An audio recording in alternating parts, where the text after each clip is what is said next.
Labdien! Labdien visi mīļie Vairus un Imanta draugi!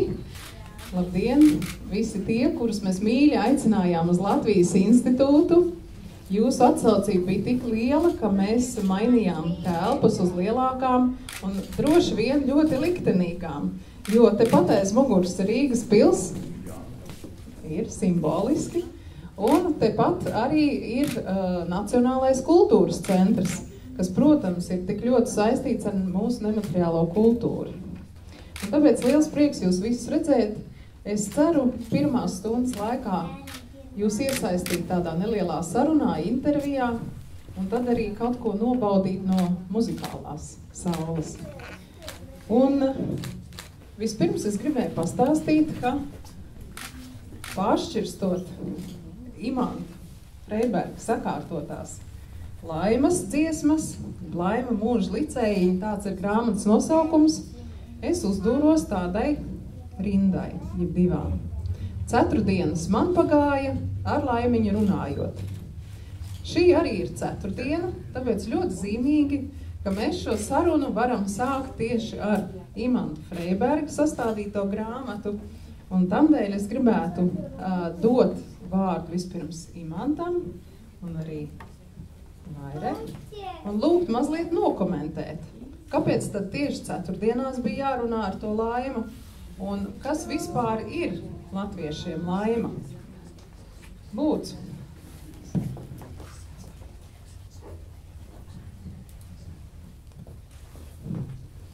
Labvakar. Paldies par skaisto ievadu. Un kāpēc 4 dienā? Nu, tāpēc, ka citas dienas jau ir aizņemts ar dažādiem citiem jautājumiem, un 4 diena ir tiešām tā labākā diena vispārīgi laimrunā. Laimas grāmata ir jau zināmā mērā atvērta, bija tāda pa pusē atvērta 5. novembrī, kad bija 25 gadu jubileja Pētergailim. Bet nu šovakar mēs viņu atvērsim tā kārtīgi, vai ne? Un kāpēc tieši Laimas dainas? Ja mēs skatāmies vispārīgi uz mūsu folkloru kopumā, uz tautas dziesmām, tad kas tad bija tās senlatviešu mitoloģiskie tēli? Tad nāk prātā vispirms jau Dievs, Dieva dziesmas, bet no Dieva dziesmām mēs tomēr nebijām gatavi ķerties klāt. Tas varbūt vēl nākotnes projekts.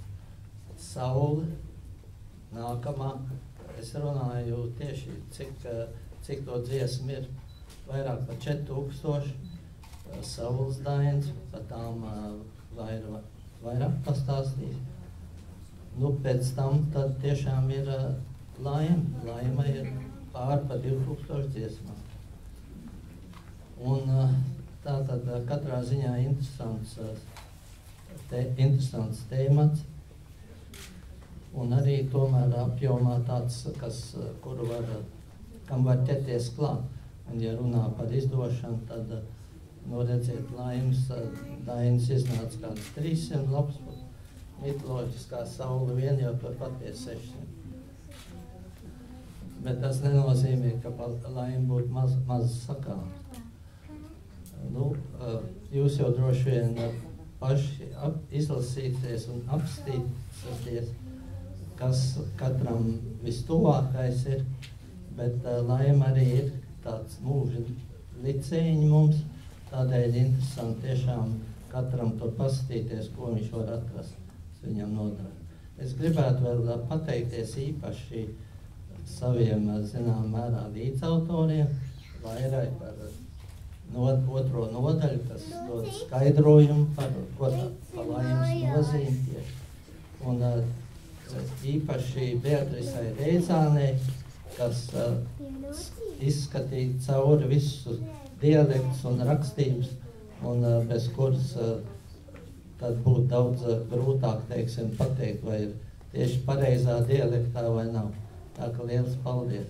Tāpat liels paldies, protams, Ingūnai, Pētergailim un īpaši Ivo Rundulim, gan par skaistām ilustrācijām, gan par maketēšanu.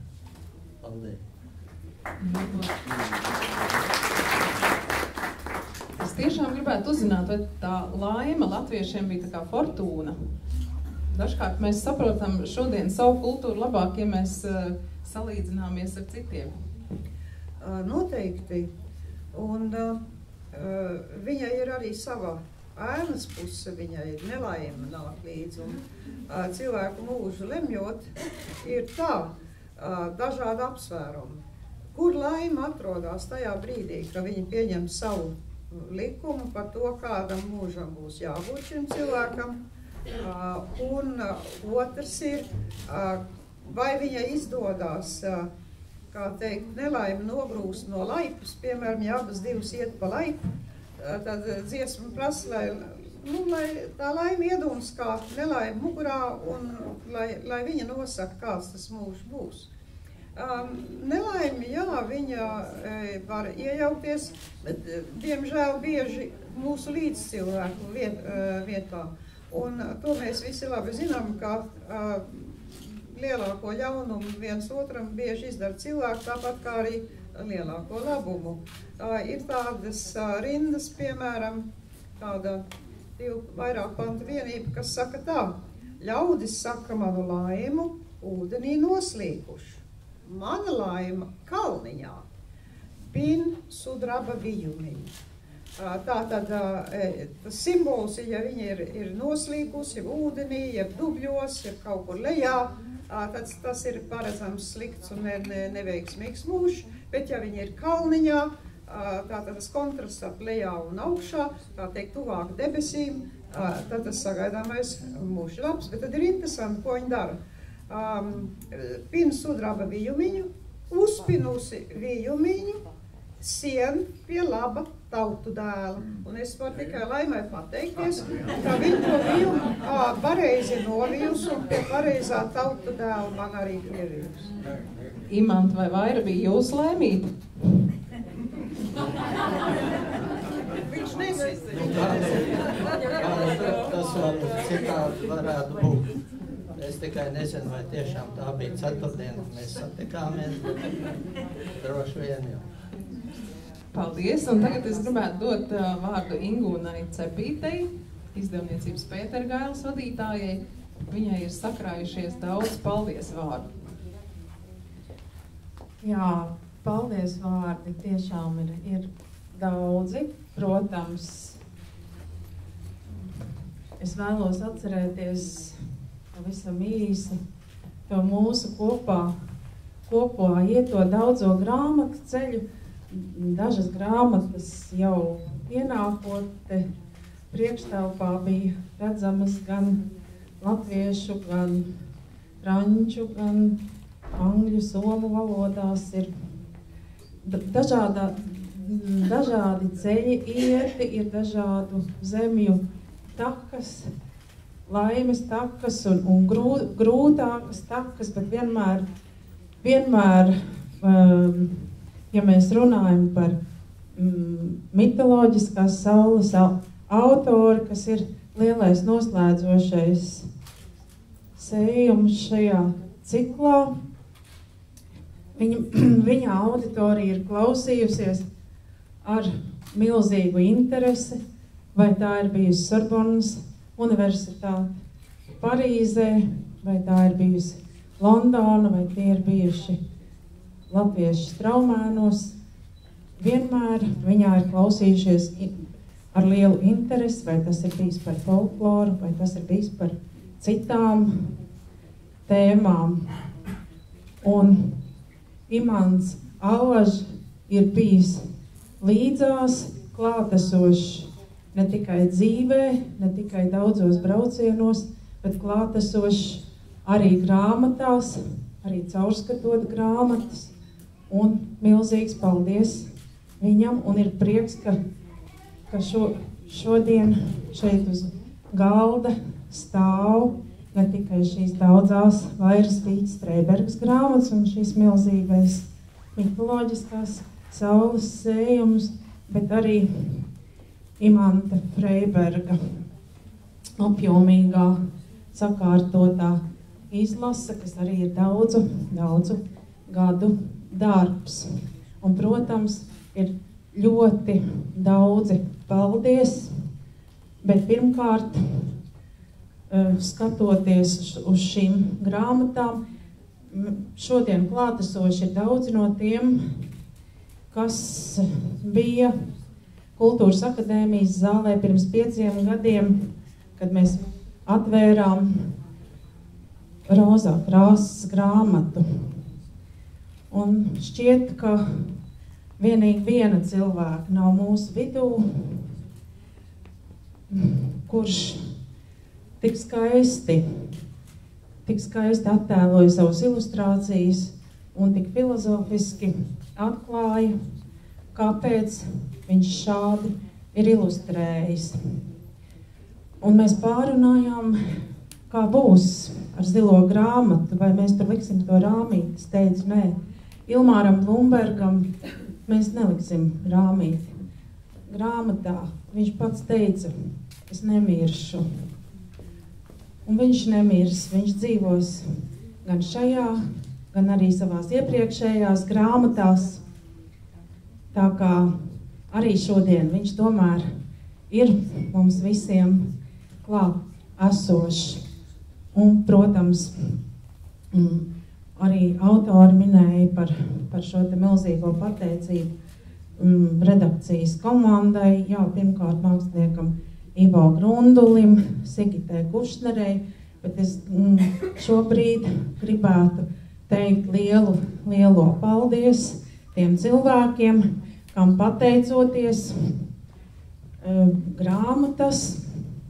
daudzas grāmatas aizceļoja pie Andra Vilka uz Latvijas Nacionālo biblioteku, un tas ir Boris un Ināra Teterevi, un es gribētu tātad pirmos grāmatas eksemplārus pasniegt viņiem, abu grāmatu eksemplārus.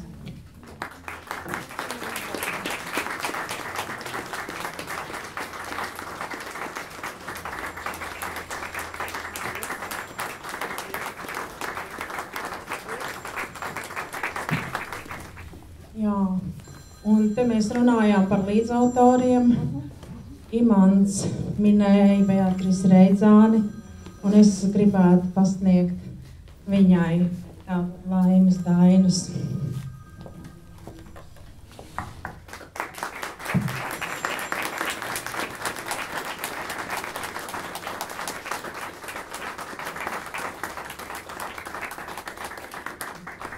Īpaši es gribētu šodien varbūt minēt Anitu Rožkalni, kas ir bijusi līdzdalīga visām grāmatām, kas ir redzētas gan tur ārpusē, gan lielai daļai šo grāmatu un arī šai pēdējai grāmatai, varbūt mazāk, bet tomēr. Un es gribētu teikt viņai paldies un arī apsveikt šodien jubilejā.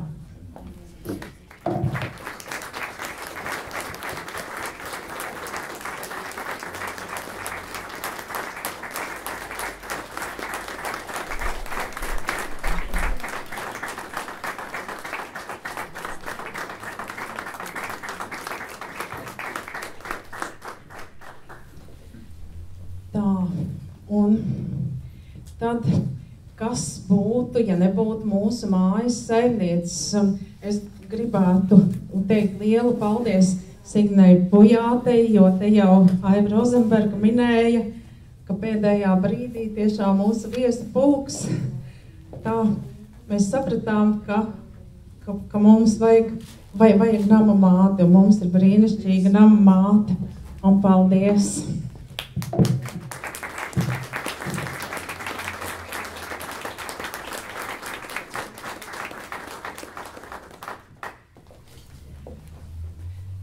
Jā, un vēl es gribētu teikt paldies tiem labajiem gariem un daudz darba darījušajiem.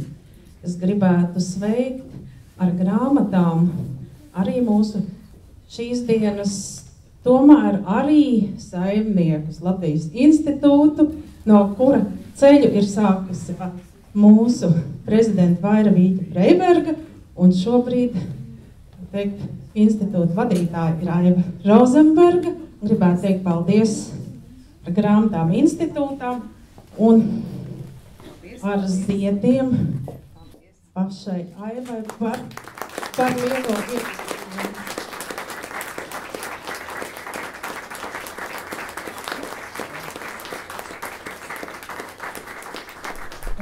Liels paldies Dainai Lasmanai arī, kuras darbs varbūt un līdzdalība bija tiešām ļoti ievērojama par šo grāmatu. Paldies!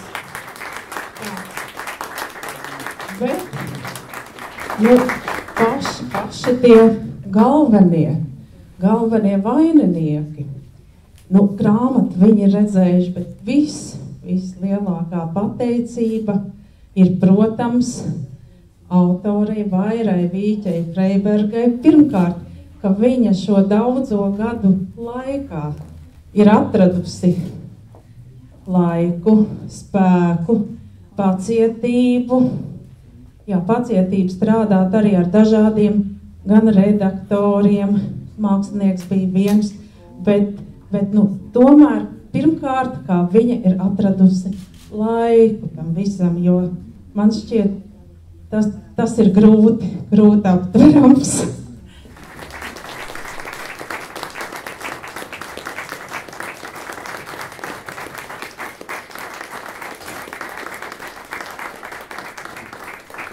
Un paldies, protams, arī Imantam, un arī īpaši es gribu teikt gan par šo grāmatu, gan par to, ka viņš ir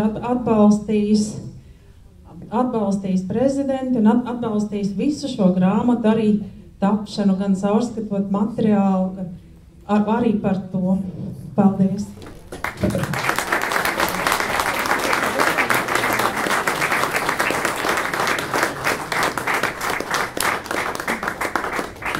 Paldies, un šajā brīdī pie mums ir atlidojusi, es saprotu, kultūras ministrs Pasta Balogs. Mēs viņu ātri gribētu pieņemt, jo viņam ir jāmēro tāli ceļi ar citām vēstīm vēl. Labvakar, cienījumā Vaira Vīķa Freibergas kundze, augsti godātais Imants Freiberga kungs, Latvijas kultūras ministrs Dats Melbārds vārdā. Es sirsnīgi sveicu jūs šodien ar šiem dubultajiem svētkiem, ceturtdienā, kurā rīts bija ļoti saulains, tieši piemērot šim notikumam un novēlēt tiešām izturību un daudz jaunu radošu ideju, kurām atkal gūt piepildījumu. Paldies jums!